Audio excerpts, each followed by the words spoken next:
Froome à pied. Mais quelle image du Tour. On n'a jamais vu ça. Un maillot jaune à pied. Allez, aujourd'hui on a décidé de faire un focus sur les sprinters. On vous a demandé sur Facebook et Twitter de nous donner vos avis et votre top 10 des meilleurs sprinters. Et il y a eu un gros débat, Guillaume. Ouais, c'est peu de le dire, François-Pierre. Alors il y a une tendance qui se dégage quand même, c'est que le crack, le GOAT, un petit peu comme on dit, de cette décennie 2010-2019 sur les sprinters, c'est Mark Cavendish. Il a survolé des suffrages. Sur les 130 points possibles, il en a remporté 129. Ah oui, quand même. Ah ouais. Non, il y a juste un seul mec qui l'a pas mis premier, mais qui l'a mis deuxième. Ensuite, vous avez les Allemands Greipel, Kittel, qui sont juste derrière, qui ont trusté les deuxième et troisième places des classements. Et puis ensuite, il y a tout un peloton avec les Sagan, Ewan, Christophe, Groenewegen, Viviani, Gaviria, Degenkolb un peu distancés. Et en fait, il y a vraiment eu 10 mecs qui sont ressortis du lot dans les top 10 qu'on a demandé. Il n'y a pas eu tellement de surprises. Et puis, il y a juste quelques fois, un Boigny, un Demar, un Bennett, un Sam Bennett qui sont ressortis. Et puis d'autres qui n'ont pas du tout été cités. Alors, on va expliquer un peu la règle, François-Pierre. On vous a demandé un top 10 en fait pour faire le classement des mecs des sprinters entre 2010 et 2019. À partir de ça, en fait, on a décidé de faire une liste et de les classer comme l'école du Tour de France, avec hors catégorie, première catégorie, deuxième, troisième, quatrième, avec un seul coureur en hors catégorie, celui qui surdomine. Ensuite, on va classer 3 coureurs en première et 3 coureurs en deuxième catégorie, 4 coureurs en troisième catégorie et donc 4 coureurs en quatrième catégorie, avec 5 autres qui seront laissés de côté, puisqu'on a mis une pré-liste. Tout simplement, nous, on a donné une pré-liste. Alors attends, Guillaume, je veux dire que pour faire ce classement, on accueille Erwan, qui est un de nos fidèles auditeurs. Salut Erwan. Salut François-Pierre, salut Guillaume. Salut Erwan. Guillaume, fais-nous un peu cette liste de sprinters sur laquelle on va se baser pour les classer en hors catégorie, première catégorie, etc. Alors, Pascal Ackermann, Nikias Arndt, Sam Bennett, Nasser Bouhanni, Mark Cavendish, John Degenkolb, Arnaud Démare, Caleb Ewan, Tyler Farrar, Fernando Gaviria, André Greipel, Dylan Groenewegen, Marcel Kittel, Alexander Christophe, Michael Matthews, Luca Mesgetch, Sacha Modolo, Giacomo Nizzolo, Peter Sagan et Elia Viviani, avec François-Pierre, des coureurs qui ont été laissés sur le côté. Ouais, c'est vrai, on a laissé des coureurs sur le côté. Bon, on a laissé notamment Tom Bonnen, on a laissé aussi Torushov, parce que pour nous, ou Alessandro Petacchi aussi, j'y pense, parce que pour nous, ces sprinters sont plus de la génération 2000-2009 que vraiment 2010-2019. Alors du coup, on va faire point par point, sprinter par sprinter en fait, tout simplement, Guillaume. Exactement. On va faire tour à tour, dire dans quelle catégorie on classe les coureurs, et à la pondération, ils seront classés en catégorie première, deuxième ou troisième. On commence donc, François-Pierre et Erwan, on commence avec Pascal Ackermann. François-Pierre, toi, Pascal Ackermann, tu l'as mis dans quelle catégorie ? Donc là, c'est pour Pascal Ackermann, parce que Ackermann, c'est trop récent pour moi, et puis en plus, il y a meilleur que lui, donc moi, j'ai meilleur que lui, c'est pour ça aussi, malheureusement. Il a gagné des courses, il a gagné beaucoup d'étapes, mais non, pas pour moi. Non classé. Ok.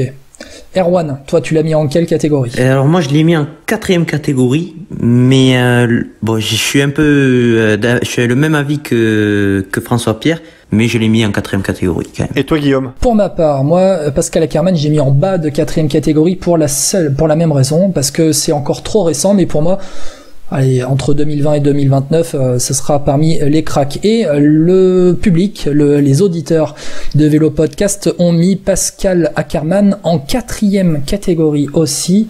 Et donc, à la pondération, Pascal Ackermann est en 4e catégorie. On passe à Nikias Arndt. Nikias Arndt, on va aller vite fait. Est-ce qu'il y en a un qui l'a mis dans ces catégories ?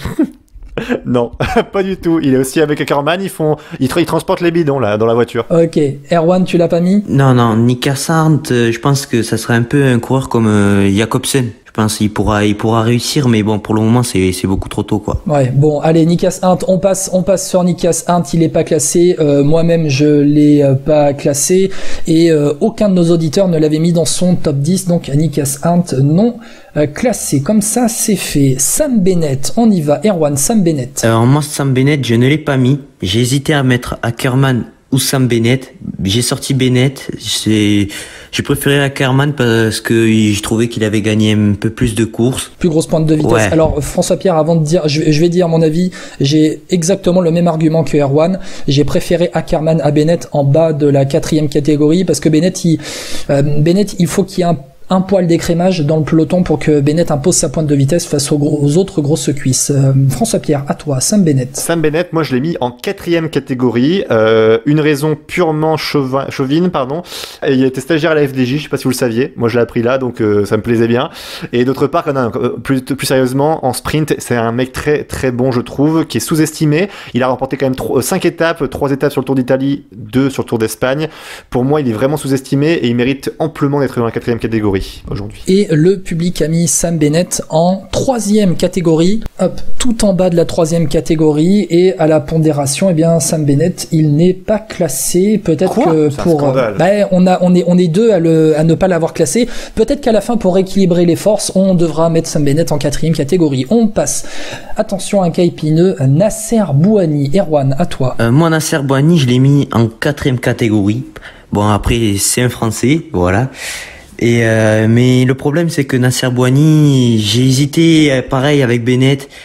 C'est que sur les dernières années, il a pas fait grand chose, quoi. Il avait bien débuté, je trouvais, et là, il est un temps en dessous des autres. Mais j'espère qu'il va revenir depuis sa signature chez Arkea. François-Pierre, vas-y, on continue. Nasser Bouhanni. Moi, pour Nasser Bouhanni, je suis un peu partagé. Je comprends ce que dit Erwan. Moi, je l'ai mis en 3e catégorie. Moi, Nasser Bouhanni, je l'ai mis en 4e catégorie, milieu de 4e catégorie. Pour la simple et bonne raison que oui, il a commencé comme un crack et en fait il n'a pas tellement confirmé. Il a remporté des étapes dans les grands tours, oui, mais derrière, bon, ça n'a pas été le top crack sprinter au niveau mondial qu'on attendait. Il a pas remporté de monument. Ouais, il a gagné plus que Démar quand même déjà, tu vois. Bah écoute, quand on viendra à Arnaud Démar, je te dirai pourquoi j'ai mieux classé Démar que Bouhanni. Le public a mis Nasser Bouhanni dans la 4e catégorie et donc à la pondération, Nasser Bouhanni est en 4e catégorie.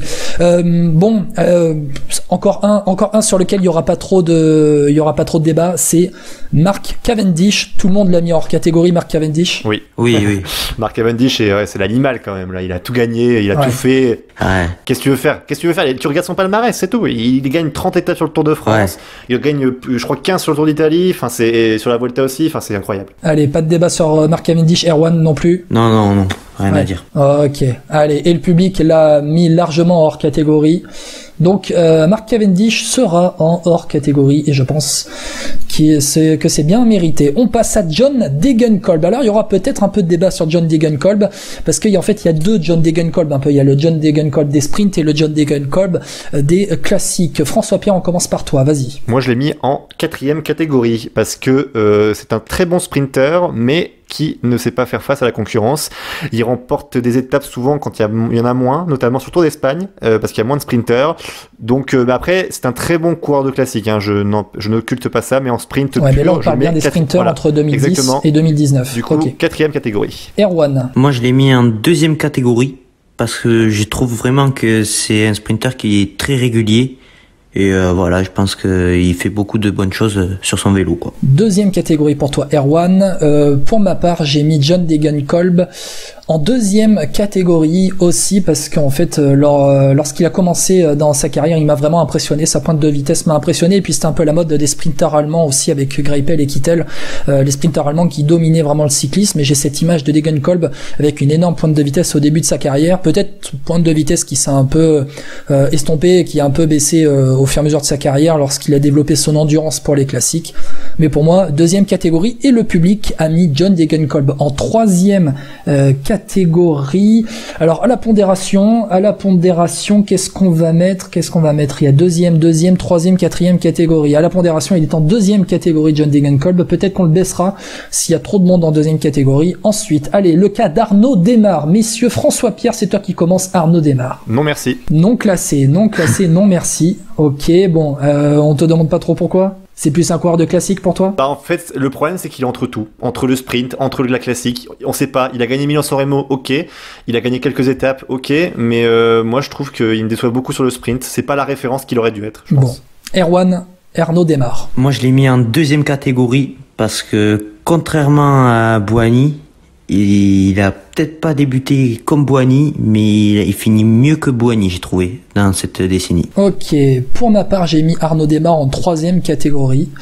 Tout simplement parce qu'il a claqué Milan-San Remo et que quand on claque un monument au sprint contre les meilleurs sprinteurs du monde, ça veut quand même dire quelque chose, et que Arnaud Démare, dans les grands tours, dans les sprints, quand il a fallu affronter les meilleurs dans les grands tours, il a toujours été très régulier, peut-être pas victorieux à chaque fois, mais toujours très régulier dans les top 3. Pour moi, le sprint, c'est aussi la gagne. Le sprint, c'est un peu celui qui conclut, il doit conclure, et Démare n'est pas dans ce cas-là. Bien sûr, je te comprends François-Pierre, je te comprends. Et le public a mis Arnaud Démare en 4e catégorie. Alors, en fait, Arnaud Démare avait été mis juste derrière la 4e catégorie, je l'explique tout simplement, par le public, mais ils avaient mis Tom Boonen devant Arnaud Démare, et Tom Boonen n'étant pas dans notre liste, Arnaud Démare remonte d'un cran, du coup Arnaud Démare est en 4e catégorie, et à la pondération il est en bas de 3e, entre 3 et 4. Allez, on passe à Caleb Ewan, messieurs. Caleb Ewan, Erwan, tu l'as classé où Caleb Ewan? Caleb Ewan, je l'ai mis en 3e catégorie, et c'est un coureur que je trouve qu'il se montre, ça fait 3 ans quoi, juste. C'est pas un coureur qui vient du long terme, quoi. Ok, François-Pierre, Caleb Ewan, vas-y. Moi, c'est du 2e catégorie Caleb Ewan, parce que sur ce qu'il a montré depuis son arrivée en 2016, c'est que c'est un très très bon sprinter, il a claqué pas mal d'étapes, il peut en claquer plus, mais moi je pense que par rapport à ce qu'il a fait depuis 2016, je mets facilement en 2e catégorie. Ok, pour ma part, Caleb Ewan, c'est un 3e catégorie, parce qu'en fait, il souffre mais c'est un haut de 3e catégorie, vraiment. Il souffre un léger déficit de pointe de vitesse face aux autres grosses cuisses. C'est un excellent sprinter, mais il a juste un léger déficit de pointe de vitesse face aux autres grosses cuisses. Voilà, mais ça se joue vraiment au poil de cul, on peut dire, entre la 2e et la 3e catégorie. Donc moi, je l'ai mis en 3e, et le public a mis Caleb Ewan tout en haut de la 2e catégorie, presque en première. Mais ça s'est joué à peu, on verra ça un peu plus tard. Donc à la pondération, Caleb Ewan, on le met 2e catégorie, entre la 2e et la 3e. On passe maintenant, allez, très vite. Est-ce que quelqu'un a mis Tyler Farrar dans ces catégories? Ouais, 4e. Oui. 4e pour toi, François-Pierre. Ok, Erwan. 4e catégorie. Ok. Pour ma part, je n'ai pas mis Tyler Farrar, parce que pour moi, Tyler Farrar, c'est 2009, 2008, 2009, 2010, et non pas après. Tyler Farrar, par le public, eh bien, il n'a pas été cité une seule fois. Donc, à la pondération, Tyler Farrar sera en bas de 4e catégorie, et voilà, on passe à Fernando Gaviria. Il y aura peut-être un peu de débat sur Fernando Gaviria, messieurs. Erwan, vas-y, commence très rapidement sur Fernando Gaviria. Moi, Gaviria, je l'ai mis en 4e catégorie. Alors, je sais, il a fait sur le Tour d'Italie, il a été très très bon, et même sur le Tour de France il y a 2 ans, je crois. Ouais. Mais je trouve que il confirme pas assez sur des classiques ou quoi, il est souvent absent, enfin, je veux dire, il tombe souvent, voilà, c'est son seul petit défaut. C'est pas le plus médiatique des sprinters, mais c'est un sprinter très efficace, Fernando Gaviria, qui avait bien commencé 2020, notamment au Tour de Colombie, me semble-t-il. On enchaîne sur toi, François-Pierre. Fernando Gaviria, tu le mets où? Moi, c'est 3e catégorie, Fernando Gaviria. Je rejoins Erwan dans ce côté qu'il a pas totalement, bien conclu certaines courses où il aurait pu faire mieux, mais ça reste l'un des meilleurs sprinters, je pense, en vitesse pure.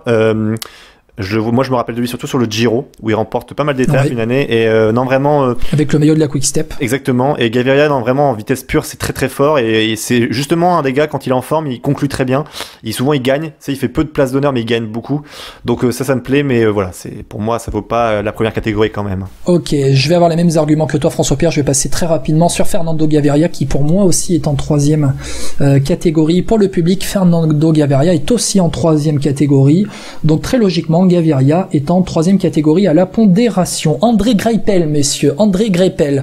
François-Pierre, vas-y. Première catégorie pour moi, André Greipel, parce que entre 2010 et 2019, c'est celui qui est le plus régulier. Il confirme vraiment, je crois que c'est fin 2000, parce qu'il est avec Cavendish à l'époque, je crois qu'il est même bloqué un peu par lui. Fin 2010. Ouais, vers 2009-2010, et c'est après où quand il va chez Omega Pharma Lotto, où vraiment il explose, et voilà, pour moi c'est ses meilleures années, et pendant voilà quasiment 8 ans, 9 ans, c'est le sprinter de référence. Voilà, vraiment, pour moi, il mérite amplement sa place dans la première catégorie. Erwan, André Greipel. Première catégorie aussi, et je suis du même avis que François Pierre, exactement pareil. Pour moi aussi, André Greipel, c'est en première catégorie pour les mêmes raisons. André Greipel, en fait, la seule ombre au tableau, c'est la saison qu'il a eue chez Arkea Samsic. Malheureusement, voilà. C'est chez nous. Ouais. André Greipel, quand il arrive, on se dit putain, Arkea Samsic, ils vont surperformer en sprint, et André Greipel, en fait, c'est un flop, malheureusement, mais ça a été quand même un très beau coureur dans les années 2010-2019. Et pour le public, eh bien André Greipel, c'est largement en première catégorie, juste derrière Mark Cavendish. André Greipel termine deuxième du classement du public, pratiquement à égalité avec un autre sprinter allemand dont on va parler dans quelques secondes. Donc à la pondération, Greipel est en première catégorie. Là, il y aura un petit peu de débat, je pense, plus que pour Greipel. Dylan Groenewegen. Erwan, à toi. Alors Dylan Groenewegen, moi je l'ai mis en troisième catégorie, parce que c'est le sprinter du renouveau, quoi. Je veux dire, c'est un peu comme Ackermann, Bennett, ça sera un sprinter qui sera là dans les années 2020, 2021, 2022, quoi, voilà. François Pierre, Dylan Groenewegen. Alors moi, c'est le bas de la deuxième catégorie. Moi, j'ai longtemps fait traîner entre troisième et deuxième, mais pour moi, c'est la fin de deuxième, parce que malgré tout, depuis, il a quand même remporté 4 étapes sur le Tour de France, et avec une belle concurrence. Donc, il a montré qu'il était capable mais j'attends plus pour le voir encore plus haut. Donc voilà, pour l'instant, sur ce qu'il a fait sur les fins d'année 2010, il mérite la place du coup en deuxième catégorie. Ok, pour ma part, Dylan Groenewegen, c'est aussi en fin de deuxième catégorie, mais c'est en deuxième. Et pour le public, Dylan Groenewegen est aussi en fin de deuxième catégorie. Donc à la pondération, Dylan Groenewegen est en deuxième catégorie. Marcel Kittel, on va passer peut-être rapidement sur Marcel Kittel. Je pense qu'on a à peu près les mêmes arguments que pour André Greipel, non, François Pierre? Ouais, première catégorie pour moi. Enfin, rien qu'à voir son palmarès, 14 étapes du Tour de France. Le malheur, c'est qu'il soit arrêté. Voilà. Ouais. Alors je vais juste passer sur mon cas. Kittel aussi en première catégorie, pour moi même devant Greipel, Marcel Kittel. Mais d'un poil. Dans la première catégorie, c'est Kittel, Greipel 2 et 3. La seule ombre au tableau, c'est la fin de carrière de Kittel, en dépression un peu. C'est très dommage, on aurait aimé le voir encore quelques temps. Erwan, aussi en première? Oui, première catégorie, oui, pareil, un poil devant Greipel, je trouve. Bon, voilà. Ok, et le public l'a aussi mis en première catégorie, c'était le coureur. Vraiment, ça s'est joué à un point près, dans tous les votes, à un point près entre Greipel et Kittel, mais ils sont en première catégorie, et on va passer André Greipel à la pondération en première catégorie. Alexander Kristoff, on commence par toi, Erwan, vas-y. Alors Alexander Kristoff, je l'ai mis troisième catégorie, c'est un très bon sprinter, il a gagné des étapes sur le Tour de France, mais il a jamais réellement explosé, devant des gros adversaires, quoi. Je te comprends. Pour moi, Kristoff aussi, c'est en troisième catégorie. Et c'est aussi pour le même argument que toi, Erwan, c'est que face aux autres grosses cuisses, parfois Alexander Kristoff a souffert d'un déficit de pointe de vitesse, mais ça reste quand même un très très bon sprinter. François Pierre, à toi. Ouais, quatrième catégorie, même argument que j'ai employé pour Dougal Kolb. Pour moi, c'est un bon baroudeur, un très bon sprinter, mais pas un excellent sprinter. Donc quatrième catégorie. Au-delà d'un baroudeur, François Pierre, peut-être plus un coureur de classique. Oui, c'est pour ça que je dis ça. Quand je dis baroudeur, c'est que c'est quelqu'un qui est capable de partir et de tenir. Donc c'est pour ça. Ok, et pour le public, eh bien Alexander Kristoff est en deuxième catégorie, sixième du classement, deuxième catégorie, entre Ewan et Groenewegen pour les auditeurs, et à la pondération, Kristoff est logiquement en troisième catégorie. Michael Matthews,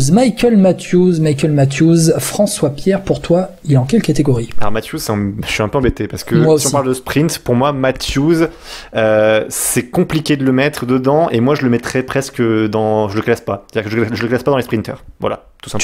Tu ne l'as pas classé pour toi? Là non, parce que j'ai estimé que c'est plus un sprinter puncher, j'arrive pas trop à dire, mais ce côté-là, quoi, voilà. Alors pour ma part, avant de te donner la parole, Erwan, j'ai mis Michael Matthews en fin de quatrième catégorie, vraiment aussi parce que c'est un vrai bon puncher, mais Michael Matthews, quand même, j'ai mis en quatrième catégorie parce que dans les sprints du Tour de France, notamment, il n'a jamais été ridicule face aux autres grosses cuisses, ça a toujours été très bien classé. Erwan, à toi, Michael Matthews, tu le mets où? Alors moi, vous allez peut-être être un peu fou, vous allez me prendre un peu pour un fou. Je l'ai mis en deuxième catégorie, tout simplement parce que Matthews, je trouve que c'est le cycliste qui ressemble le plus à Sagan, qui arrive à se reprocher le plus de lui, quoi. Ouais, je suis un peu d'accord avec toi. Le public l'a mis en 4e catégorie, Michael Matthews.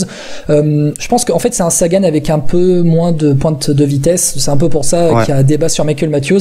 À la pondération, Michael Matthews est en 4e catégorie.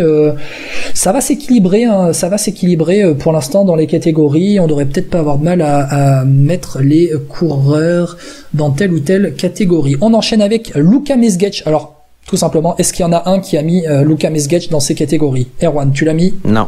Non. François-Pierre, toi non plus. Pour ma part, non plus. Et le public non plus. Donc Luka Mesgetch, ça c'est fait. Peut-être pareil, Sacha Modolo? Non plus. Non plus, le public non plus, pour moi non plus, Sacha Modolo ne sera pas dans les catégories.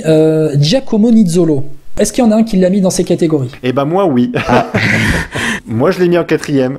Alors mais je te dis, moi aussi je l'ai mis en 4e catégorie. Nizzolo a quand même réussi l'exploit de gagner 2 fois le classement par points du Tour d'Italie sans jamais remporter une étape du Tour d'Italie. C'est quand même c'est fort. Très fort. Erwan, tu l'as mis en quelle catégorie, Nizzolo? Alors attends, François-Pierre, tu l'as mis en quelle catégorie toi? Je l'ai mis en 4e moi, Nizzolo. Ok, pour ma part aussi en 4e. Erwan, à toi, vas-y. Moi je ne l'ai pas classé. C'est compréhensible. Le public n'a pas classé, n'a jamais cité Giacomo Nizzolo dans le top 10 des coureurs qu'il voulait classer. Donc Nizzolo sera en bas de 4e catégorie. Attention, Peter Sagan. François-Pierre, vas-y, Peter Sagan. Alors Peter Sagan, pour moi, est dans le haut de la 2e catégorie. Ouais. Parce que c'est un peu les mêmes raisons qu'avec Michael Matthews, sauf que Sagan, il était très rapide au sprint quand il était jeune, moins maintenant, mais parce qu'il a voulu se renforcer un peu plus pour pouvoir remporter notamment Paris-Roubaix entre-temps. Moi je trouve que voilà, Sagan reste un très bon sprinter, mais moins sur la fin, donc il est dans le haut de la 2e catégorie, et c'est parce que j'en ai trouvé un meilleur que lui pour la fin de ma première. Voilà. Ok, Erwan, à toi. Alors moi tout simplement, Peter Sagan, c'est le gars derrière Cavendish, quoi. C'est le mec qui a presque tout gagné dans sa carrière. En sprinter entre 2010 et 2019, ouais. Ouais, mais c'est quand même 7 maillots verts sur le Tour de France. Il doit avoir quelques étapes sur la Vuelta. C'est le mec qui te fait rêver, quoi, sur un sprint. Mais ça se comprend. Alors moi, Peter Sagan, je l'ai aussi mis en première catégorie, mais en bas de première catégorie. J'ai eu une hésitation à le mettre en première ou en 2e. Oui, Peter Sagan a gagné 7 fois le maillot vert du Tour de France, mais Peter Sagan a gagné ses maillots verts lorsque les autres sprinteurs n'étaient plus là, à la régularité. C'est un coureur très régulier, mais lorsqu'il faut faire parler les grosses cuisses contre les autres gros sprinteurs, eh bien, Peter Sagan a quand même répondu présent. Il a quand même répondu présent lors d'arrivées massives. Même s'il a un petit déficit de vitesse par rapport aux autres, je pense que Peter Sagan, quand même, tu peux le mettre en première catégorie à peu près partout, dans toutes les catégories possibles. Donc, pour ma part, j'ai mis en première. Les auditeurs ont mis Peter Sagan en bas de première catégorie aussi. À la pondération, ce sera pas un scandale que Peter Sagan soit à la première catégorie. Et on termine avec Elia Viviani. Erwan, à toi, Elia Viviani. Alors Elia Viviani, je l'ai mis en 3e catégorie. C'est un coureur que j'aime vraiment. Il a montré de belles choses, même encore l'année dernière sur le Tour de France. Mais c'est toujours un coureur un peu style Demar, qui a jamais su conclure au moment où il le fallait, quoi. Ok, François-Pierre, Elia Viviani. Eh ben moi, je vais vous surprendre, je mets en bas de ma première, moi, Elia Viviani, parce que en sprint pur, très fort. En plus, il gagne sur les 3 grands tours, même s'il en gagne qu'une étape sur le Tour de France. Il gagne des classiques, plusieurs fois la plupart, en sprint à chaque fois, avec la grosse concurrence. Moi, Viviani reste un coureur, un sprinter énorme, et donc sur l'année 2010-2019, pour moi, il mérite amplement la première catégorie ou la 2e. J'hésitais entre Sagan et lui, et j'ai fait un choix. Bon, après. Et j'ai eu exactement le même choix que toi, François-Pierre, entre Sagan et Viviani pour la fin de première et le début de 2e catégorie.